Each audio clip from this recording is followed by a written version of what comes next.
नमस्कार, मैं मनीष स्वागत करता हूं आपको अपने इस YouTube चैनल पे। दोस्तों, बहुत दिनों से तकरीबन 20 दिन हो गए होंगे फेस टू फेस आपसे बात करते हुए। तो मैं आज जो वीडियो बना रहा हूं वो आपके बेसिकली ग्रुप डी के जो अभी समय हैं उस दरमियान कैसे आपको प्रिपेयर करनी चाहिए, स्ट्रेटजी के बारे में हम बात करेंगे कि कैसा अभी का स्ट्रेटजी होनी चाहिए।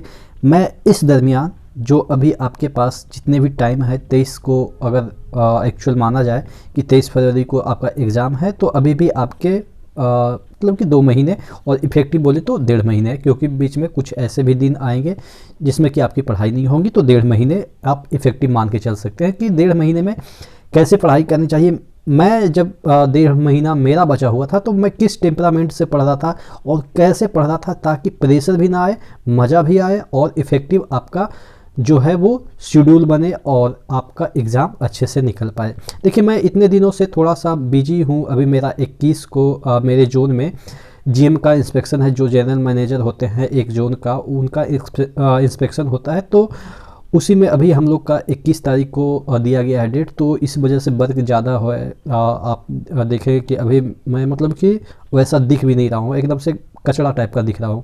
इसी वजह से, क्योंकि अभी मैं वर्क से आया हूँ, खाना खाया हूँ और मुझे लग रहा है कि कल भी हम लोग का रेस्ट है और 1 तारीख को ऑब्वियस है हम लोग काम पे नहीं जाएंगे। थोड़ा सा उस दिन जो भी होगा, हम लोग का जो सीनियर टेक्नीशियन है उन्होंने बोला है कि हम लोग अब मंडे से जाएंगे, ठीक है। तो ये इसी वजह से मुझे टाइम मिल गया, तो मैं आपसे मुखातिब हो रहा हूँ और आपको आज स्ट्रेटजी बताऊँगा कि कैसे मैंने इस दरमियान इस तरीके के शेड्यूल फॉलो किया। और आपको, अगर आप भी इस तरह के शेड्यूल फॉलो करते हैं तो जो अनायास आप प्रेशर ले लेते हैं क्या होगा क्या नहीं होगा, उससे आप दूर रह पाएंगे। कूल होकर एकदम से अच्छे से तैयारी करेंगे, ठीक है। डिटेल में हम चर्चा तो करेंगे ही। इससे पहले आपको मैं बता दूं कि टेक्स्ट बुक का जो ऑफ़र है वो आपके 31 दिसंबर को लास्ट हो रहा है। एक धमाकेदार ऑफ़र है। आपको निशान जो एक कार है वो जीतने का मौका मिलेगा, और ER Manish coupon code use करते हैं तो वहाँ पे भी आपको 399 वाला जो चीज़ें है वो आपको 280 में मिल जाएगा। यानी कि आपको वहाँ पे भी 30% का डिस्काउंट मिल रहा है। और एक और ऑफ़र है कि 12 महीने का जो पास है उसको बढ़ा के 18 महीने कर दी गई है। तो यानी कि 3 ऑफ़र एक साथ हैं और ये 2 दिनों के लिए आपको दिया गया है, यानी कि 30 और 31 दिसंबर तक ही ये है। और 1 जनवरी से ये चीज़ें हटा दी जाएगी, यानी कि सिर्फ और सिर्फ डिस्काउंट भी मिलेगा। तो 15% के अराउंड आपको डिस्काउंट मिलेगा। तो नीचे डिस्क्रिप्शन बॉक्स में लिंक दिया हुआ है, एक बार ज़रूर विजिट कीजिएगा। अगर कोई भी एग्ज़ाम की आप प्रिपरेशन कर रहे हैं, SSC हो, MTS हो, या आप रेलवे के जो भी एग्ज़ाम होते हैं, ग्रुप डी हो या NTPC हो, या और भी जो भविष्य में एग्ज़ाम आएंगे, सभी का प्रिपरेशन कर सकते हैं, ठीक है। चलिए, तो मैं बात कर रहा था कि जो आपका अभी का स्ट्रेटजी है वो कैसी होनी चाहिए। देखिए, मैं स्ट्रेटजी की बात करता हूँ कि देखिए, अगर आप जॉब नहीं कभी लिए हैं, ऑब्वियस नहीं लिए होंगे तभी आप ग्रुप डी के लिए अप्लाई कर रहे हैं, क्योंकि अगर कहीं लिए होते तो ग्रुप डी के लिए आप फॉर्म ही नहीं भरते। तो मैं भी आपकी मनस्थिति को समझता हूँ कि इस समय आपके मन में क्या चल रहा होगा। बहुत सारे डर बने होंगे कि होगा कि नहीं होगा, अगर होगा तो दौड़ होगा कि नहीं होगा, बोरी उठेगी कि नहीं होगी। ये सब मनस्थिति मैं समझता हूँ, क्योंकि मैं भी जब इस परिस्थिति से 3 साल पहले गुजर रहा था, क्योंकि एग्ज़ाम से पहले तो 3 साल ही हो गए होंगे, जो जब मेरा जॉब का 2.25 साल होने को है, तो एग्ज़ाम से पहले तो 3 साल के अराउंड हो ही गए होंगे। तो 3 साल पहले जब मैं इस परिस्थिति से गुजर रहा था, तो देखिए, सबसे पहले आपको इन फ्यूचर क्या होगा इसको छोड़ देनी है कि आपका एग्ज़ाम निकलने के बाद क्या बोरी उठेगी या आप दौड़ पाएंगे, ये सब सोचना ही नहीं है। आप मेडिकली फिट है या नहीं फिट है, ये सब भी नहीं देखना है। देखिए, क्योंकि क्या होता है ना कि आप एक चीज़ को फोकस नहीं करके दूसरे चीज़ पे चले जाते हैं, तो वो आपके कहीं ना कहीं आपके स्टडी को हैम्पर करती है। तो अभी सिर्फ और सिर्फ आपका टारगेट होना चाहिए नंबर कितने आएंगे, बस ये नहीं कि मेडिकल में आँख कैसा खोजता है, इसमें क्या खोजता है, उसमें क्या खोजता है। आपने भरा था तो उस समय आपको क्लियर पता था, ठीक है। तो अभी आपको सिर्फ और सिर्फ पढ़ाई पे फोकस करनी है। पढ़ाई पे कैसे फोकस करनी है, देखिए, मैंने शुरुआत ही में बताया था कि अब करेंट्स का मैं एक एक टॉपिक पे आता हूँ कि करंट पे कैसे आपको फोकस करनी है, फिर आपके जीके वाला पोर्शन पे कैसे फोकस करनी है, फिर साइंस वाले पोर्शन पे कैसे फोकस करनी है। तमाम सब्जेक्ट है उस पर हम धीरे धीरे आते हैं। तो सबसे पहले करंट की मैं बात करता हूँ। आपके एग्ज़ाम फरवरी में है, ठीक है, 23 फरवरी से स्टार्ट है। तो आप देखेंगे कि शिफ्ट वाइज जो चलेगा लंबा तकरीबन आपके 1.5 महीना तो मिनिमम चलेंगे ही। तो आप क्या करेंगे कि फरवरी से, जो अभी इस साल का फरवरी है, यानी कि 2021 का फरवरी से लेके आप जनवरी तक याद करेंगे करंट को, यानी कि 2021 के जो जनवरी है तब तक। और उसमें बहुत सारे ऐसे टॉपिक जो है, देखिए ये सब इतना 1 साल का तो करना ही करना है, क्योंकि रेलवे है और इसमें 2 साल का भी पूछे जाएंगे, लेकिन कब, वो जब लास्ट के जो फेज आते हैं ना, तब जाके जब उसके पास क्वेश्चन नहीं बनता है तो वो 2-2 साल पीछे के भी पूछ सकते हैं। तो अभी आपको 2 साल के लिए नहीं प्रिपेयर करनी है, आपको 1 साल के लिए प्रिपेयर करनी है, ठीक है। आप कहेंगे कि सर 1 साल का इतना, मतलब कि 1-1.5 महीने के अंदर नहीं हो पाएगा तो कैसे होगा? तो देखिए मैंने उसका भी एक ट्रिक आपको बताया था कि आपको अगर उतना नहीं करनी है तो कुछ जो सिलेक्टेड टॉपिक है उसको आप क्लियर कर लेंगे। जैसे जितने भी खेल अवार्ड होते हैं, ग्रैंड स्लैम होते हैं, या नियुक्तियां होती है, या रैंकिंग होती है भारत की, जैसे कि पासपोर्ट इंडेक्स में कितना है, ये वो इस तरह के। उसके बाद भारत के प्रधानमंत्री, राष्ट्रपति कहाँ कहाँ 1 साल के अंदर विजिट किए, उनको क्या क्या सम्मान मिला, उन्होंने जहाँ पे गया वहाँ किन से मिले, वहाँ के राष्ट्रपति या प्रधानमंत्री कौन है, वहाँ के मुद्रा क्या है, और वहाँ के ये सब चीज़ें क्या है, मतलब कि कैपिटल क्या है, ये सब चीज़ें आपको देखनी है। जितने भी अभी तो करंट में एक हॉट टॉपिक ये है कि आपका जो ये ओलंपिक हुआ, दोनों शीतकालीन और ग्रीष्मकालीन, वो ओलंपिक आपको ध्यान में रखनी है, ठीक है। तो इस तरीके के जो चुनिंदा कुछ टॉपिक है, मैंने टॉपिक का नाम भी बता रखा है, एक प्रॉपर उस पर वीडियो बनाया है, तो आप एक बार सर्च कर देंगे, study with ER Manish current affairs topic, ऐसा लिख के डालेंगे तो आ जाएगा। तो आप उससे टॉपिक डिटेल में देख लेंगे। मैं मतलब अभी हर एक टॉपिक को नहीं बोल पाऊंगा, क्योंकि मुझे खुद याद नहीं है कि कितना होगा, और बोलेंगे भी तो लंबा वीडियो चला जाएगा। तो करंट का स्टडी मैंने बता दिया कि 1 साल का आपको करना है। मैथ्स जैसा आप कर रहे हैं और जितना प्रीवियस ईयर का लेवल का था उतना ही आएगा, उससे ज़्यादा नहीं आएगा। हाँ, जो आपके रीजनिंग के सेक्शन है, ठीक है, रीजनिंग में आप थोड़ा सा ध्यान दीजिएगा। जो ये चीज़ें होती है, सीटिंग अरेंजमेंट होती है, असर्शन रीजन होती है, सेलोलिज्म होती है, इन सभी चीज़ों पे फोकस कीजिएगा। और एक मिसिंग जो टर्म होती है ना, जैसे कि एक बक्से में 8 खाना बना देता है, ठीक है, और उसमें लॉजिक बाई आपको देखना रहता है, 8 से 16 हुआ, 16 से 32 हुआ, वो पैरेलल जा रहा है या हॉरिजॉन्टल जा रहा है या वर्टिकल जा रहा है, 8 से 18 हुआ, उसके बाद 28 हो रहा है। इस तरीके का जो चीज़ें हैं ना, वो ज़्यादातर पूछे जाते हैं। कम से कम 2-3 क्वेश्चन इसके भी मिल जाएंगे। तो ये सब क्या होगा कि आपको प्रैक्टिस से आएंगे। तो ये आपके रीजनिंग के सेक्शन है कि कहाँ पे आपको फोकस करनी है। बाकी जो रीजनिंग के जितने भी और भी सेक्शन है, जैसे मिसिंग टर्म हो गया, सीरीज वगैरह का, ये सब तो आसान है।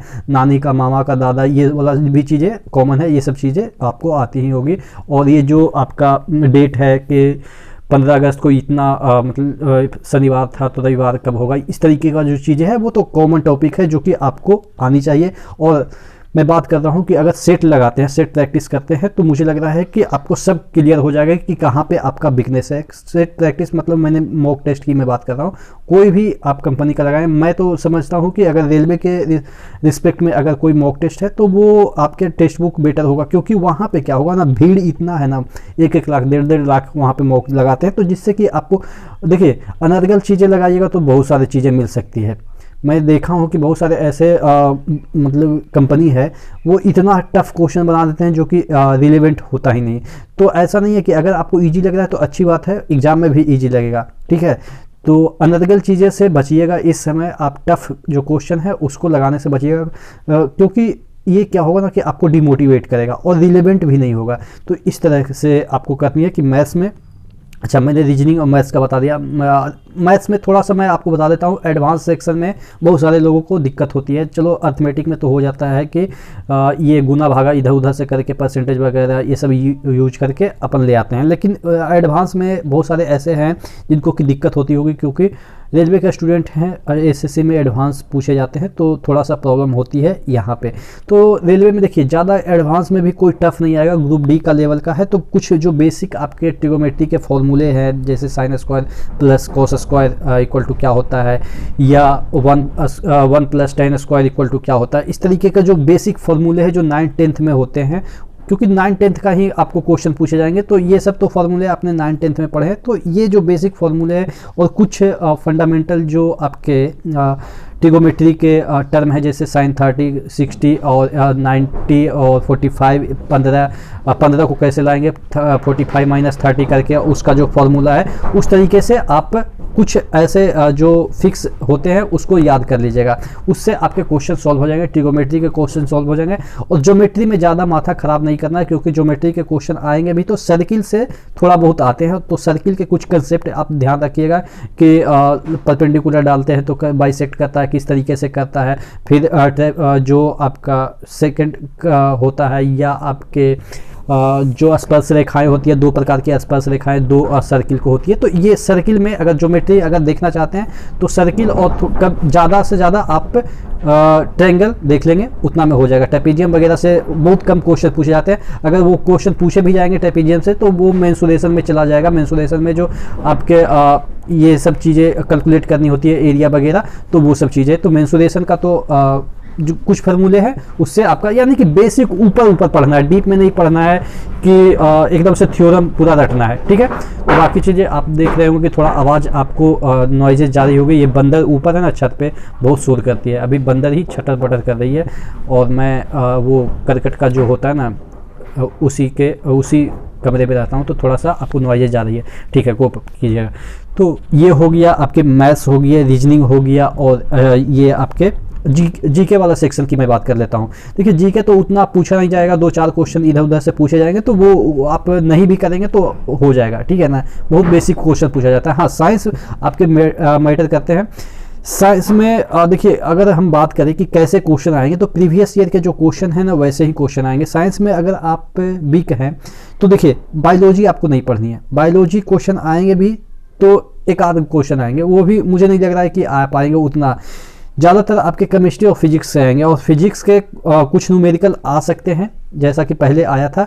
तो फिजिक्स के न्यूमेरिकल जो आएंगे वो आपके न्यूटोनियन जो फिजिक्स है उसी से क्वेश्चन पूछे जाएंगे। अगर हम इलेक्ट्रोस्टैट्स की बात करें तो उसमें आपके कम ही चांस है। हाँ, वो अलग बात है, V=IR वगैरह एक फॉर्मूला होता है आपके इलेक्ट्रिकल में, तो वो रट लेंगे, तो उसी में इधर उधर फॉर्मूला जो इलेक्ट्रिकल का 2-3 फॉर्मूले हैं ना उसी से आपका आ जाएगा। एक होता है पैरेलल और एक होता है सीरीज में रेजिस्टेंस का करना, ठीक है ना, तो वो भी आपको तो पता ही होगा।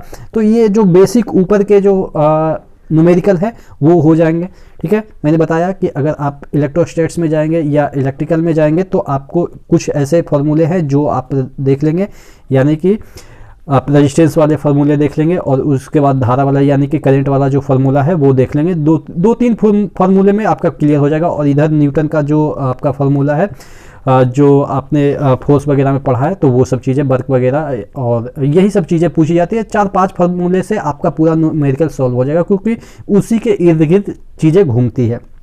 उसके बाद आपको मैं केमिस्ट्री की बात करूँ तो केमिस्ट्री में आपके जो पीरियडिक टेबल है वो अगर रट लेते हैं तो पीरियडिक टेबल से मुझे लग रहा है कि केमिस्ट्री के तकरीबन 70% क्वेश्चन सॉल्व हो जाएंगे, क्योंकि जितने भी मैंने अभी तक ऑब्जर्वेशन देखे प्रीवियस जो ग्रुप डी में जितने भी क्वेश्चन आए हैं, पीरियडिक टेबल का एकदम से एक एक चीज़ पूछा था, चाहे तो एक शिफ्ट में पूछे, दूसरे शिफ्ट में, एक शिफ्ट में 4-4 क्वेश्चन पीरियडिक टेबल से दिख गए हैं। और पीरियडिक टेबल क्या है ना कि कखा गगा है, पूरे केमिस्ट्री का कखा गगा पीरियडिक टेबल ही है, इस वजह से उस पर ज़्यादा क्वेश्चन पूछे जाते हैं आपके वनडे एग्जाम में। और टेक्निकल एग्जाम में भी आपके पीरियडिक टेबल काफ़ी एक आप कह सकते हैं एक प्रकार का सब्जेक्ट ही हो जाता है। हालांकि पीरियडिक टेबल एक बेसिक चीज़ है, लेकिन उससे ज़्यादा क्वेश्चन पूछे जाएंगे क्योंकि ये बेसिक आपके एग्जाम है, ठीक है। तो ये चीज़ें हैं आपके फिजिक्स केमिस्ट्री मैंने भी बता दिया। बायोलॉजी से उतना कोई दिक्कत नहीं है, आप नहीं भी पढ़ेंगे तो हो जाएगा, क्योंकि बायोलॉजी के क्वेश्चन आते ही नहीं हैं।